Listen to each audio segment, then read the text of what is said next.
এবার দ্রুত গতিতে এগিয়ে আসছে ভারী বৃষ্টি। গত 2 দিন ধরে মেঘলা আকাশ থাকলেও আবার কিন্তু বড়সড় দুর্যোগ ঘনিয়ে আসছে বাংলার বুকে।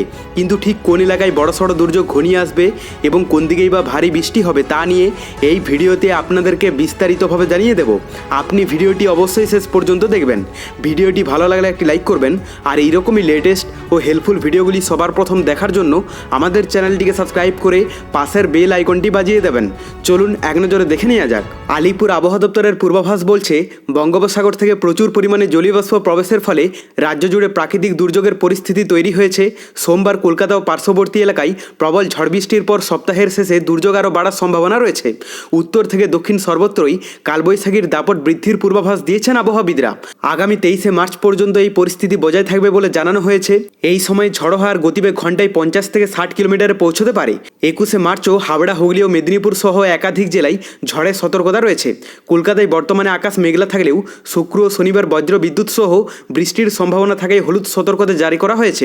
উত্তরবঙ্গের জেলাগুলিতেও 21শে মার্চ পর্যন্ত ঝড় বৃষ্টির পূর্বাভাস দেওয়া হয়েছে। বিশেষ প্রভাব পড়তে পারে দার্জিলিং, জলপাইগুড়ি এবং আলিপুরদুয়ারে।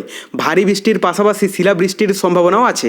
আবহাওয়া বিশেষজ্ঞদের মতে এই বছর রাজ্যে কালবৈশাখীর সংখ্যা ও তীব্রতা 2 বাড়তে পারে, যা সাধারণ জনজীবনকে প্রভাবিত করবে। তো এরপর আমরা যদি লাইভে আপডেটটা দেখে নিই, প্রথমে আমরা যদি পশ্চিমবঙ্গের দক্ষিণবঙ্গের এলাকাগুলোর কথা বলি, তো এখানে কলকাতা থেকে শুরু করে হাওড়া, হুগলি, বর্ধমান, বাঁকুড়া, পুরুলিয়া, জামশেদপুর, চাকুলিয়া, খড়গপুর, এদিকে হলদিয়া, উপরের দিকে যদি কথা বলা যায় বহরমপুর, মুর্শিদাবাদ, মোটামুটি দক্ষিণবঙ্গের বেশিরভাগ এলাকার আবহাওয়াতে সেই রকমভাবে বৃষ্টির সম্ভাবনা দেখতে পাওয়া যাচ্ছে না সকালের দিকটাতে। পাশাপাশি এখানে যদি আমরা উত্তরবঙ্গের আপডেটটা দেখি, দার্জিলিং বাদে এখানে জলপাইগুড়ি, আলিপুরদুয়ার, কোচবিহারে মোটামুটি বৃষ্টির একটা আভাস দেখতে পাওয়া যাচ্ছে।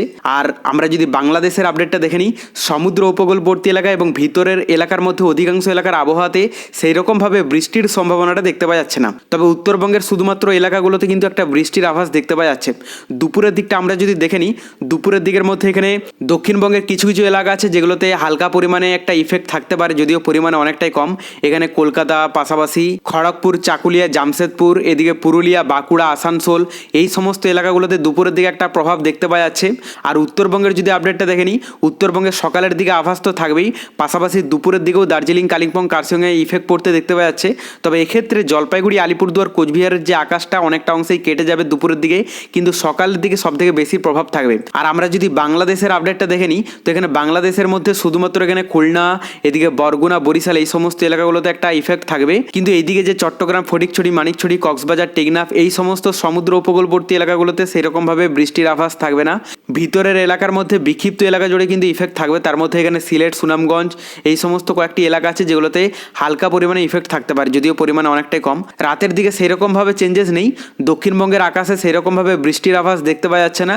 উত্তরবঙ্গে ইফেক্ট থাকবে এবং বাংলাদেশের কিছু অংশ আছে সমুদ্র উপকূলবর্তী এলাকা এবং ভিতরের এলাকার মধ্যে কিছু কিছু অংশে কিন্তু বৃষ্টির আভাস দেখতে পাওয়া যাচ্ছে। তার মধ্যে বেশির প্রভাব থাকতে পারে আগরতলা, এদিকে কুমিল্লা, চাঁদপুর, ফেনী, খাগড়াছড়ি, চট্টগ্রাম, এই সমস্ত এলাকাগুলো এবং ভিতরের মধ্যে সিলেট, সুনামগঞ্জ, এই সমস্ত কয়েকটি এলাকা আছে। কিন্তু আমরা যদি মেঘলা আকাশটা দেখে নিই, তাহলে এখানে স্পষ্ট দেখতে পাবো আজ সকালের দিকে যা দেখতে পাওয়া যাচ্ছে তাতে দক্ষিণবঙ্গের অধিকাংশ এলাকার আবহাওয়াতে মেঘের একটা স্পট পড়তে দেখতে পাওয়া যাচ্ছে।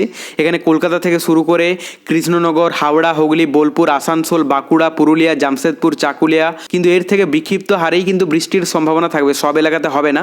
আর উত্তরবঙ্গের মধ্যে বেশিরভাগ এলাকা জুড়ে মেঘলা আকাশও থাকবে এবং বৃষ্টির সম্ভাবনাও রয়েছে। এখানে দার্জিলিং, কালিম্পং, কার্শিয়ং, আলিপুরদুয়ার, কোচবিহার, জলপাইগুড়িতে সবথেকে বেশি ইফেক্ট থাকবে। বাংলাদেশের কথা বলতে গেলে সমুদ্র উপকূলবর্তী এলাকার মধ্যে সমস্ত এলাকাতে মেঘলা থেকে মেঘাচ্ছন্ন আবহাওয়া থাকবে। কিছু কিছু এলাকা জুড়ে হালকা বৃষ্টিরও সম্ভাবনা রয়েছে এবং ভিতরের এলাকার মধ্যে বিক্ষিপ্ত হারেই কিন্তু মেঘের স্পট পড়তে দেখতে পাওয়া যাবে।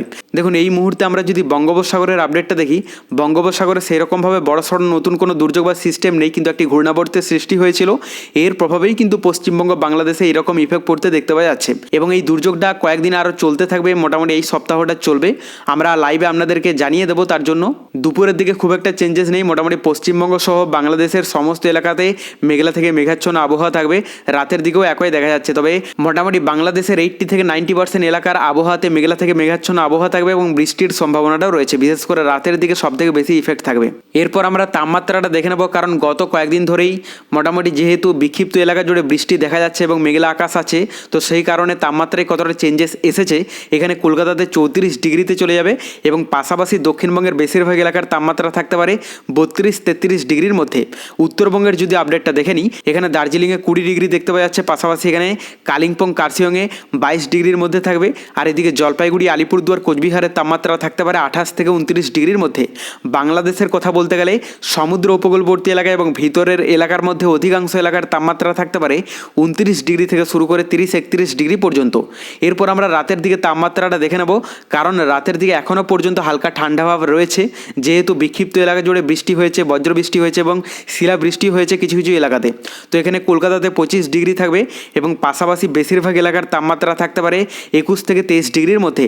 উত্তরবঙ্গের যদি আপডেটটা দেখে নিই, এখানে মোটামুটি দার্জিলিংয়ে যা দেখতে পাওয়া যাচ্ছে 10 ডিগ্রিতে নেমে যাবে, পাশাপাশি এখানে কালিম্পং কার্শিয়ংয়েও 13 থেকে 15 ডিগ্রির মধ্যে থাকবে। আর এদিকে জলপাইগুড়ি আলিপুরদুয়ার কোচবিহারের তাপমাত্রা থাকতে পারে 20 ডিগ্রির মধ্যে।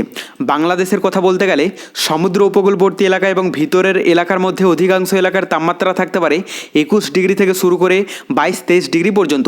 তবে এক্ষেত্রে সমুদ্র উপকূলবর্তী এলাকাগুলোতে 22-23 ডিগ্রির মধ্যে দেখতে পাচ্ছে। এখানে কক্সবাজার একটু বেশি থাকবে 25 ডিগ্রি এবং বাদবাকি ভিতরের এলাকাগুলোতে 21-22 ডিগ্রির মধ্যেই থাকবে। তবে পরবর্তীতে বঙ্গোপসাগরে নতুন কোনো দুর্যোগের আভাস পেলে অবশ্যই আপনাদেরকে লাইভে জানিয়ে দেব। তার জন্য চ্যানেলটিকে সাবস্ক্রাইব করে রাখতে ভুলবেন না।